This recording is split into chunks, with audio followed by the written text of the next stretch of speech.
I know in the parenting world, it is easy to focus on the areas that we need to grow and the areas that our children need to grow. But in this episode, let's switch it up a little bit. I'm going to share with you some signs that you are growing, that you are progressing and maturing as a parent, and you are seeing those wins, because I know how hard it is for us parents to just focus on where we need to do better, right?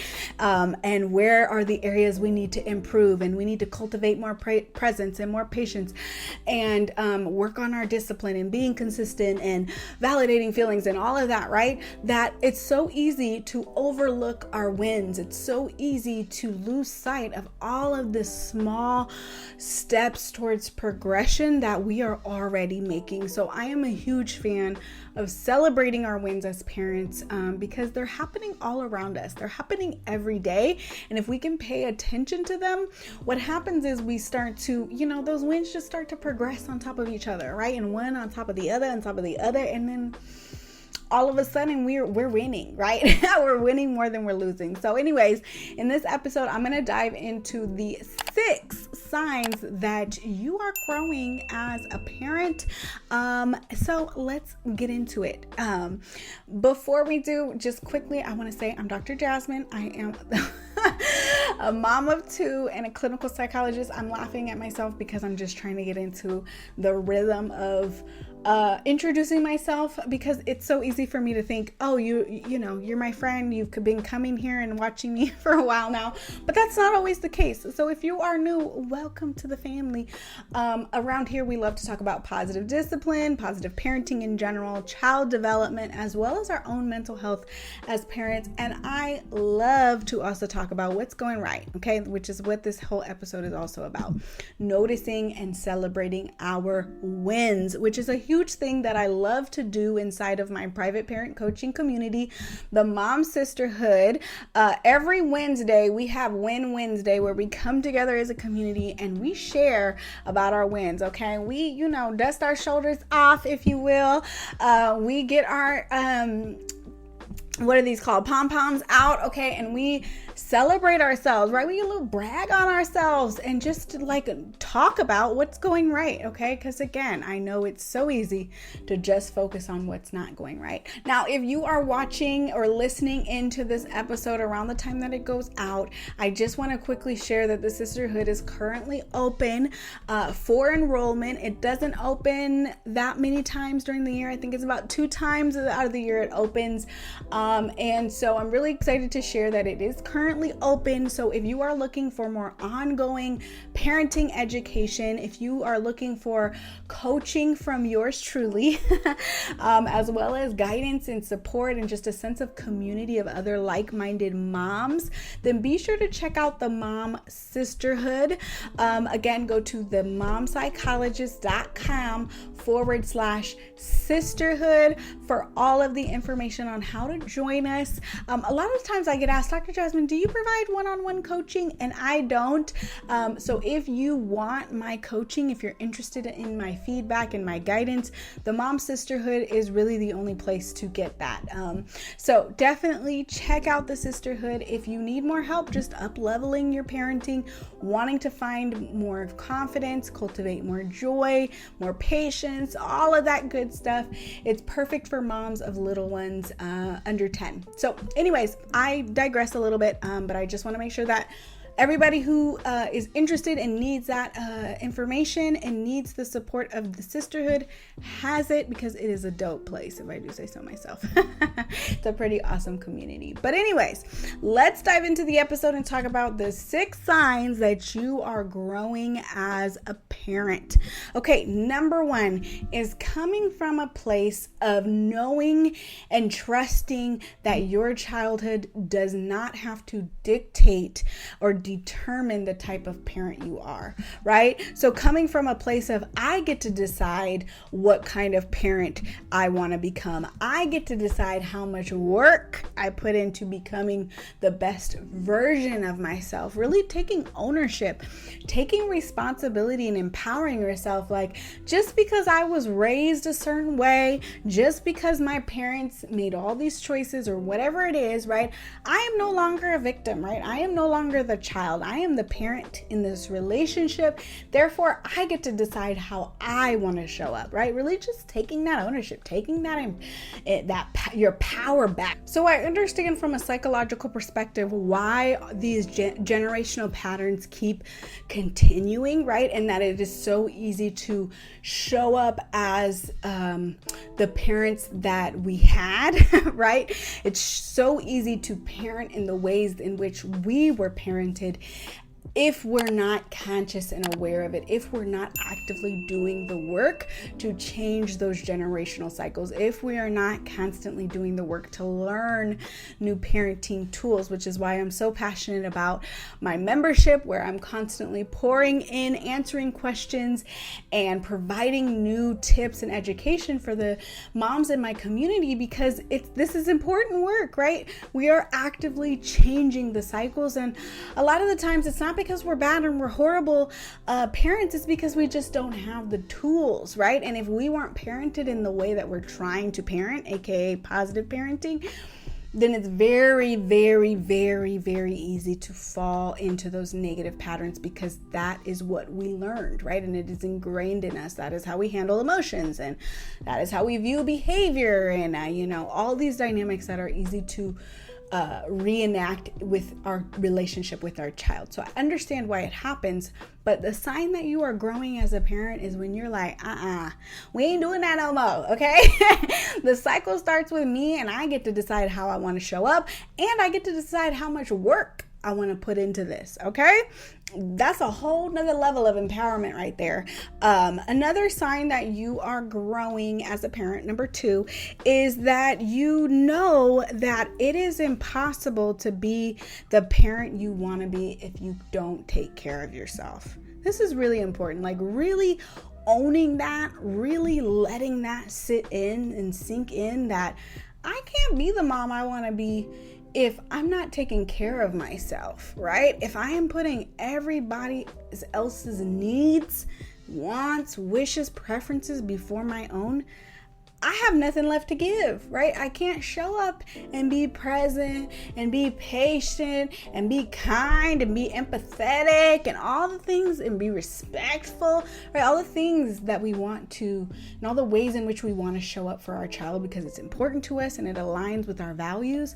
Well, it's hard to live a life where we are aligned with our values if we are not continuously pouring back into our own cup, if we are not continuously meeting our own needs, right? We are the parent in this relationship. And so that means not only are we providing needs, meeting our child's needs every day, constantly throughout the day, but that another important part that often gets overlooked is that we have to meet our own needs. And so a sign that you're growing is you're owning that, right? I can't be the parent I want to be if I don't take breaks, right? If I don't carve out time to just for myself to do a hobby or meet with friends or go to sleep or whatever it is, right? Or sleep train, everybody's different. Okay, whenever I say sleep training, everybody gets all up in arms, but everybody's different. But for a lot of families, they can't parent the way that they want to parent if they're not getting the sleep that they need. So everybody's different, of course. And I always recommend doing, what's best for your family, but really getting honest about that. Whatever areas you're struggling as a parent, I don't want to digress too much, but being honest about, what's not working, and then taking the active steps to meet your own needs and changing the patterns that are happening in the relationship or just in life in general. The third sign that you are growing as a parent is if you can acknowledge that it is your job to be the calm one in the relationship. I'm going to say that again because that's a good one, right? That's an important one. Acknowledging and owning up to the fact that it is your job. It is my job. It is everybody's job who is the adult in the relationship to be the calm one, right? It is not on our child to be the calm one in the relationship. That's not their job, okay? They're still learning. Of course, we put up boundaries, and of course, we're taking active steps to teach them how to regulate their emotions and all of that, right? But it starts and ends with us. If we cannot regulate ourselves, if we can't show up and be the calm one, of course, we're not going to be perfect at this, right? But if we can't even take responsibility that we are supposed to be the calm ones in the relationship, and we're constantly blaming our child for their emotions, then that's just a little sign, just a gentle nudge, a gentle reminder that we might need to shift our perspective, right? Because a sign that you're growing as a parent is when you can be honest and say, it's my job to be the calm one. I just shared in a recent story time where I was thinking the other way around, right? Because of my anxiety around time and everything that was happening in the moment. It was in the morning, I had it flipped around, right? And it wasn't until I could take responsibility and take ownership that it's my job to shift this energy, right? And show up as the parent that I want to be, right? It is my job to model how I deal with my emotions, right? So really honoring that. And sometimes we'll forget, okay, we're not going to be perfect at this, okay? I'm always saying that because, it's so easy to hear these things and you're like, oh my God, I'm such a horrible parent, right? We're never going to be perfect at this, but this is what we're working towards, right? Is taking that ownership that it is my job to be the calm one in the relationship. So key. Number 4 is knowing, a sign that you are growing as a parent is knowing that boundaries are a form of love, right? And that it is okay, it is even expected that my child will not like my boundaries. They will not like all of the boundaries that I have to set. And that's okay, right? They are allowed to get upset. They are allowed to have their own emotional process as they process the boundaries that are happening in the moment in real time, and as they just feel all the feelings that come with that, right? Boundaries are not easy. They're not easy to set, and they're not easy to receive sometimes, right? Especially if our kid is used to us being a certain way, right? And used to us not having boundaries around whatever it is that we're now setting boundaries around, right? For example, I don't think I've done a story time on this. We got into a pattern of, and it happened so quickly, right? Only just a couple times going to the store, getting a little, $2 toy, a little $5 toy. And then all of a sudden my oldest expected it, right? She's like, I just expect that when we go to the store, we're going to get something little, right? And we fell into that routine. And so I had to put up a boundary because it's like, oh, wait, no, we're not doing that today. And then she wasn't used to that boundary and she got upset. And so that was a learning moment for us. That was a teaching moment of, wow, okay, this is an area we need to work on. We need to work on backpedaling a little bit and not getting toys at the store because I don't want you to come to expect this. And I want you to be used to hearing my boundary around this, right? But it takes kids time, right, to get used to the boundaries. So knowing it's okay for them not to like all the boundaries we have to set, and that's okay, right? I'm not going to let their intense feelings impact my boundaries per se. Now there are some moments, where you have to use your discretion and maybe you change your mind and, you have to kind of deal with a moment and handle things differently than you normally would. And that's okay too. But I'm saying for the most part, we're consistent with our boundaries. And that, this idea that boundaries are love and that I can enforce my boundaries with respect, with empathy, right? The two are not mutually exclusive, right? I can do this all in one breath, right? And really owning that a lot, again, because, as it relates back to breaking those generational patterns, if we're used to boundaries and, our own parents, if our own parents struggled with boundaries and really what boundaries looked like was punishment and threats and anger, we're going to struggle with maybe feeling like, ooh, are we being too mean? Ooh, are we being too strict? Right? Because our child's emotions can trigger some of that second guessing within ourselves, especially if that's not really how we're parented. So again, being mindful of those things, but knowing that yes, boundaries are a form of love. Yes, our child needs all the warm, fuzzy love and connection and all of that, and they need boundaries, right? And that boundaries are a form of love, and that you can do that respectfully is really, really important to keep in mind. And then a fifth sign that you are growing as a parent is if more and more you are coming to understand that you can't control your child's feelings.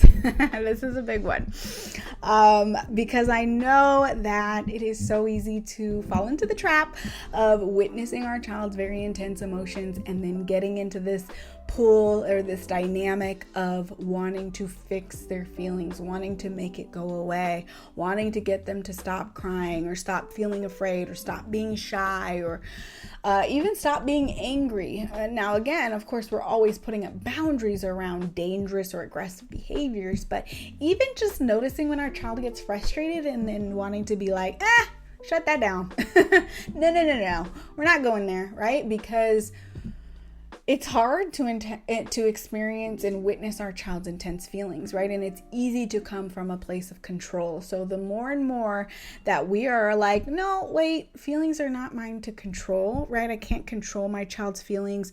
Their emotional process is their own thing to control, right? That's up to them. That's not in my scope of control, right? I can control myself and my emotional experiences and honor my emotions that are coming up as I witness my child, but it's not on me to get them to calm down before they're ready or whatever it is, right? It's not on me to fix their feelings, right? And I'm actually doing a disservice when I am doing that, because I'm teaching them that emotions are scary and they're not okay, and we need to shut down, we need to distract, we need to numb our emotions instead of listen to them. So more and more, if you can come from a place of it's okay and it's safe for my child to feel the way that they feel, it's okay for them to be upset and have some intense emotions, like all feelings are okay.